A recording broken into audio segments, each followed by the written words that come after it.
भाइयों good morning सभी को। एक बहुत लंबे टाइम के बाद लॉन्ग व्लॉग बना रहा हूँ मैं। व्लॉग तो है बैकअप में, लेकिन मैं भाई टालते गया। मैं शॉर्ट ही डाल रहा था, शॉर्ट ही डाले जा रहा था बार बार। लेकिन अब मैंने फाइनली उस चीज़ को ब्रेक करा है कल की वीडियो के बाद कि कुछ भी चीज़ स्टार्ट कर दो। और 3-4 दिनों से ना नींद पूरी हो नहीं पा रही। देखो इसकी भी नींद पूरी नहीं है, दोनों नशे में हैं, ऐसे ऐसे झूम रहे हैं। क्या हम अपना फर्स्ट सेट स्टार्ट कर रहे हैं साइड रेसिस से।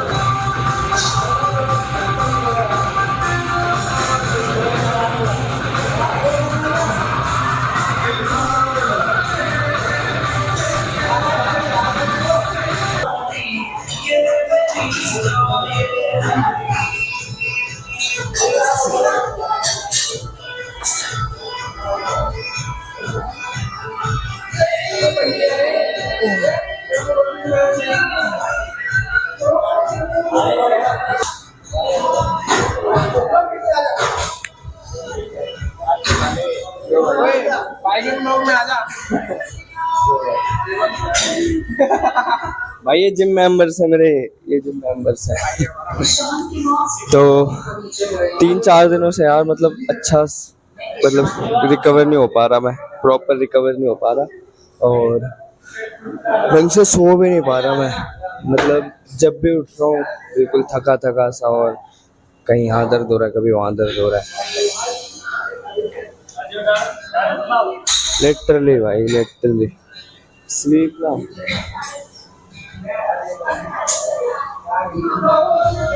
स्लीप बहुत इम्पोर्टेंट है, लेकिन मैं ढंग से सो ही नहीं पा रहा। समझ सा ही नहीं आ रहा कि क्या करूँ क्या नहीं। पिछले 3 दिनों से वर्कआउट भी अच्छा नहीं जा रहा, बिल्कुल भी। आज भी बिल्कुल मन नहीं था, लेकिन मैंने कहा नहीं यार, लॉन्ग वीडियो मैंने इतने दिनों से डाली नहीं है, डालनी है मुझे, तो मैंने भाई आज ब्रेक करा उस चीज को।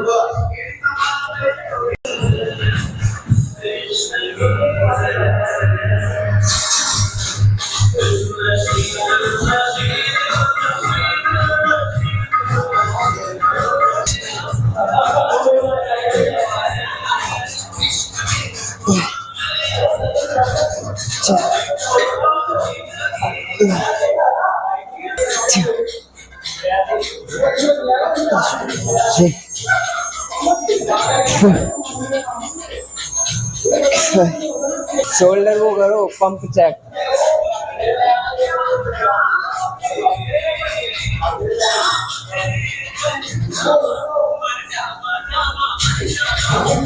सही है।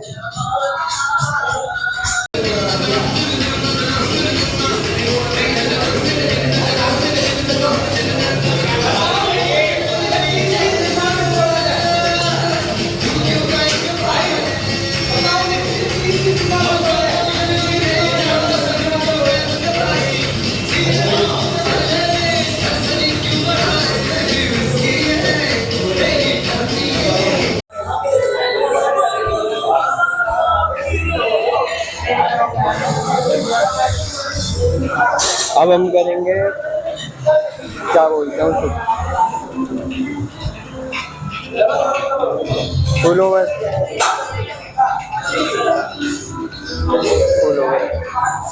Sorry, faithful.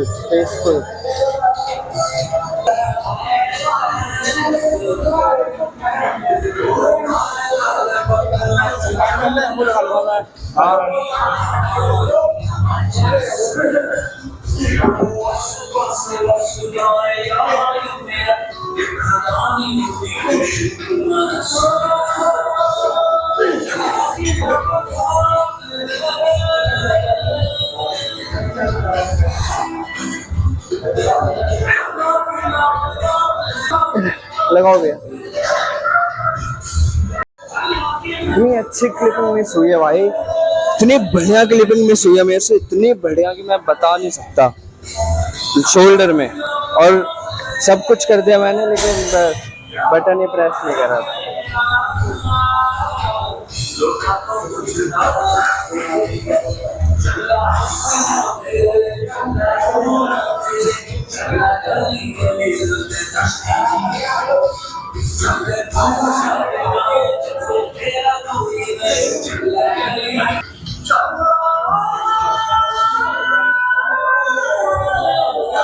मैं लिटरली भाई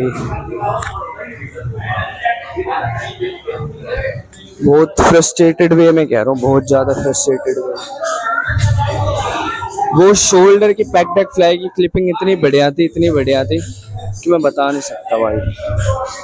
उसमें जो मैंने बातें बोली थी और जो मेंबर्स मतलब एक इक्का दुक्का हुए मजे ले रहे थे कुछ, बहुत ही ओके क्लिप थी।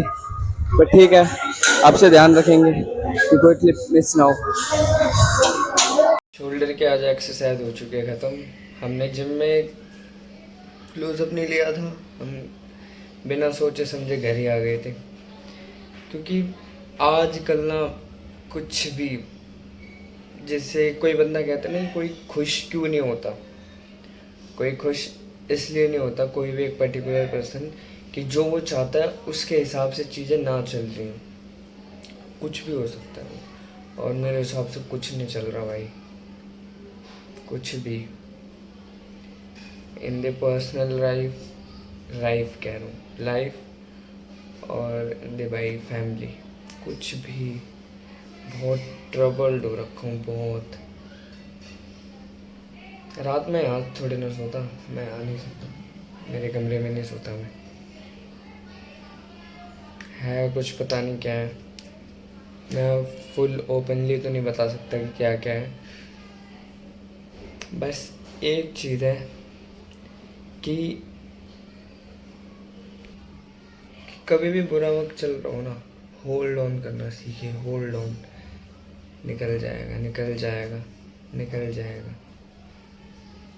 कल मैं किसी बात से घर में, मेरे अंदर इतना गुस्सा भरा हुआ था, इतना गुस्सा कि बिल्कुल ऐसे वाला गुस्सा। मैं अपने आप को ही कोस रहा था, अपने आप को। अब मेरे दिमाग में पता नहीं क्यों आने लग गया है कि दूसरा चैनल बना लूँ क्या। 94 वीडियोस हो गई हैं, ये वीडियो डालूँगा 95 हो जाएंगे, कोई दूसरा बना लेता हूँ। मतलब कंटेंट सेम रखूँगा, वहाँ से रेगुलर रहूँगा। मेरी इस चैनल के जो मैं सबसे बड़ी दिक्कत समझता हूँ वो ये है कि मैं इनकंसिस्टेंट रहा हूँ। मेरी अपनी वजह से नहीं, चीज़ों की वजह से। मैं कभी गांव चला गया, अब ये एक्सक्यूज़ समझ लीजिए आप या वैलिड रीज़न, मैं तो ये कहूँगा कि ये होना ही था। और मैं बहुत खालीपन फील करने लग गया हूँ, बहुत खालीपन, बहुत। घर वाले भाई बाहर नहीं जाने देते, मतलब ऐसा नहीं कि कहीं भी, मतलब कुछ घंटों के लिए कि सोचो कि कहीं घूम आओ जाके। ज़्यादा दोस्तों के साथ नहीं मिलने देते, कहते हैं कि भाई कहीं दोस्ती काम नहीं आएगी। मेरे दोस्त ऐसे नहीं है कि मतलब अलग डायमेंशन के, ख़राब है कोई नहीं। मुझे ऐसा लगता है कि सब ओके है अपने हिसाब से।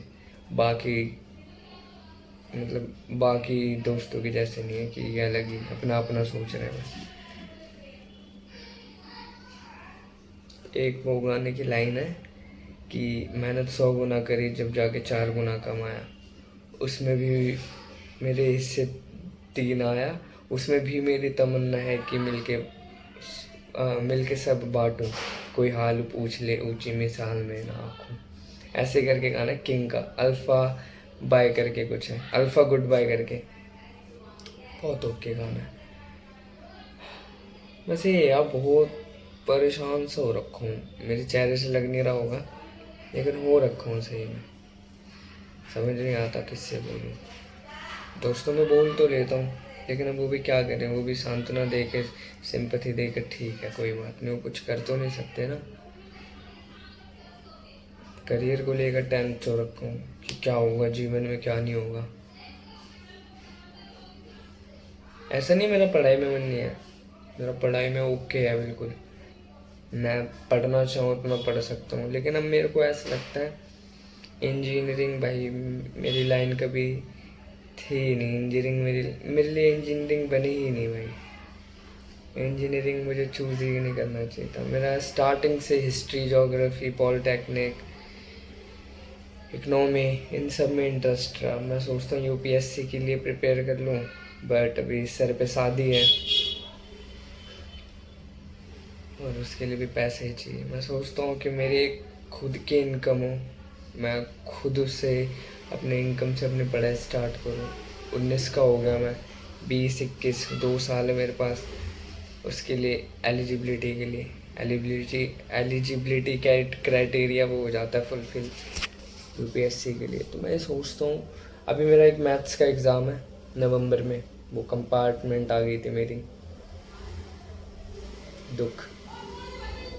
तो मैं सोच रहा हूँ उसके लिए एक बारी पढ़ लूँ मैं अच्छे से, देन मैं ऑनलाइन ही यूट्यूब से उसी का कोर्स स्टार्ट करूँ। ऐसा नहीं है कि मुझे भाई यूपीएससी करने में जी जान लगा दूंगा मैं भाई। अब मैं मेरे को ऐसा लगता है कि ये जो कम्पिटिटिव एग्ज़ाम है ना, इसका सबसे मेन क्या होना चाहिए कि अगर 1 साल हो गया, आपको लग रहा है आप नेक्स्ट ईयर और ट्राई करना चाहते हो, करो भाई। दूसरी ईयर आपको पता चले, एक बार आपने पेपर दिया, दूसरा अटैम्प्ट है, दूसरा आपने दे दिया, पहले में यह पता चल जाता है कि क्या गलती है क्या नहीं है, तूने कितना एफर्ट करा। दूसरी बार लगता है कि कर देगा निकाल देगा। दूसरी बार अगर वो सेम गलती हो रही है, फिर तो समझ जाइए कि आपके भाई आपके मतलब की चीज़ नहीं है, वो आप एफर्ट ही नहीं डालना चाहते। कोई बंदा जब किसी चीज़ को करता है तो वो बहुत ही दिलो जान से करना चाहता है हमेशा। मेरे अंदर ऐसा मुझे लगता है, मुझे पर्सनली लगता है कि एक जो इनर प्रेशर होता है और स्टार्टिंग वाली जो रेस होती है कि स्टार्ट तो सब कर देते हैं, कंटिन्यू रखना बहुत मुश्किल होता है। मैंने स्टार्ट तो कर दिया था 11th में, 3-4 महीने बहुत अच्छे से पढ़ा, फिर मैं ड्रॉप डाउन होने लग गया था। आप लोग अगर कहेंगे जे की कहानी सुनाओ तो मैं ज़रूर सुनाऊंगा। और सेम सेम 12th में भी हुआ। पहले 11th में ऐसे ग्राफ था ना, ऐसे ऐसे ऐसे ऐसे, 12th में पूरा ऐसे नीचे ही होगा। मुझे ड्रॉपर ईयर में आके पता चला कि मेरे मतलब की चीज़ नहीं है जे। जे अब मेरे लिए कुछ एक ऐसी लड़की है जिसके लिए मैं एफर्ट ही नहीं कर पाया। मैं उससे प्यार तो बहुत करता था, बहुत बहुत प्यार करता था, लेकिन मैं उसके लिए एफर्ट नहीं कर पाया। तो उसने भी मुझे छोड़ दिया भाई, हमेशा के लिए मुँह मोड़ लिया, और वो गम हमेशा रहेगा। कोटा फैक्ट्री में एक लाइनिंग है कि कोटा से बच्चे निकल जाते 3 सालों में, पर कोटा बच्चों के अंदर से नहीं निकलता इतनी जल्दी। तो ये रहेगा गम, काफ़ी लंबे समय तक रहेगा। और मैं ये क्लिपिंग पूरी डालने वाला हूँ, मैं 7 मिनट या 8 मिनट की क्लिपिंग नहीं देखने वाला। जो देखना चाह रहा होगा देखेगा, नहीं देखना चाह रहा होगा नहीं देखेगा। मैं ये अपने लिए डाल रहा हूँ। और कंटेंट क्रिएशन मैं दिल से चाहता हूँ, कंटेंट क्रिएशन और बॉडी बिल्डिंग। मुझे लगता है कि ये मेरा पैशन है, ये मेरा पैशन है, पैशन। मैं इसके लिए पैशनेट होता हूँ, मैं जिम जाने के लिए पैशनेट होता हूँ, मैं ट्राइपॉड और माइक एंड रिकॉर्डिंग के लिए पैशनेट होता हूँ। सो दैट्स ऑल यार from my side. Stay positive and stay tune guys. सभी अपना ख्याल रखें। Love you all, bye bye.